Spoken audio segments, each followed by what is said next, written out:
Si vous voulez, j'ai commencé avec avant d'entrer dans ce dialogue avec l'ange de l'humilité, Olivier fait une prière à l'ange de l'humilité.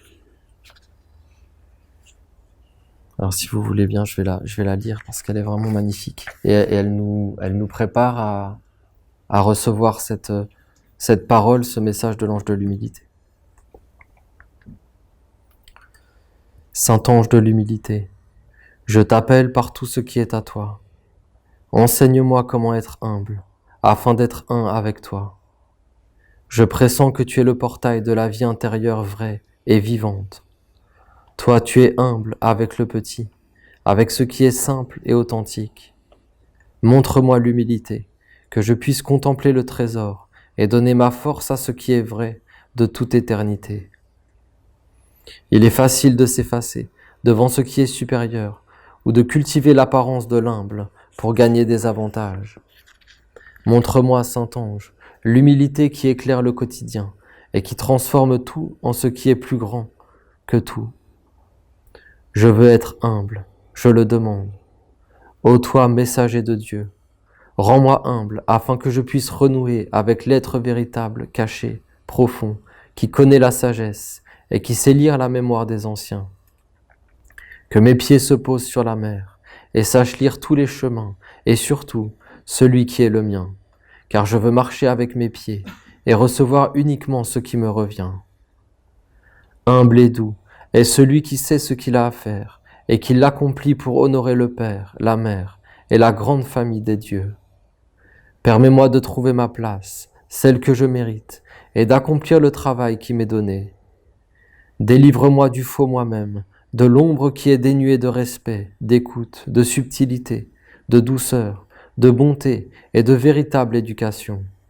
Saint Ange, toi qui es un organe vivant dans le corps de Dieu, toi qui nous permets d'entendre sa voix, qui parle en toutes choses, fortifie-moi en toi et délivre-moi du mal.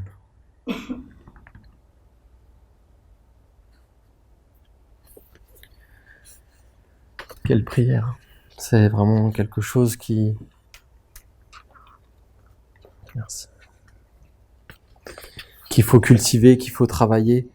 Je vous invite vraiment, si vous pouvez le faire. Il y a la cérémonie de l'ange de l'humilité, elle a été adaptée pour pouvoir être faite aussi dans le culte de la lumière.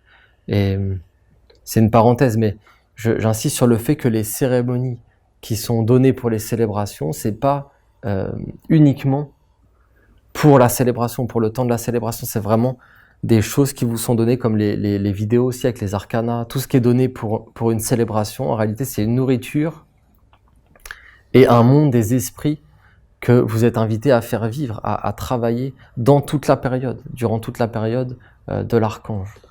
Donc là on va la faire en grand pour tous ceux qui sont ici physiquement.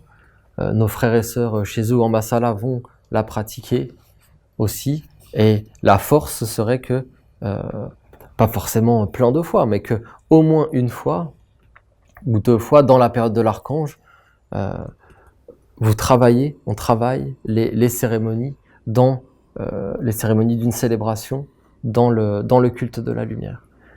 Et comme ça, on donne vraiment une force, un corps à l'archange durant toute sa période, parce que vous comprenez, la célébration, c'est d'ouvrir la porte d'un monde, c'est d'ouvrir la porte vers l'archange, et ensuite c'est de vivre avec lui, c'est de vivre avec l'archange dans sa présence, avec son élément, dans toute la période qui lui correspond. L'automne avec Michael, l'hiver on le passe avec l'archange Gabriel. C'est une tradition, c'est quelque chose qu'on va transmettre, qu'on va léguer à nos enfants, aux générations futures. Et demain, des milliers, des millions d'êtres vivront dans la tradition que nous aurons ouverte, que nous aurons accueillie par la bénédiction du monde divin.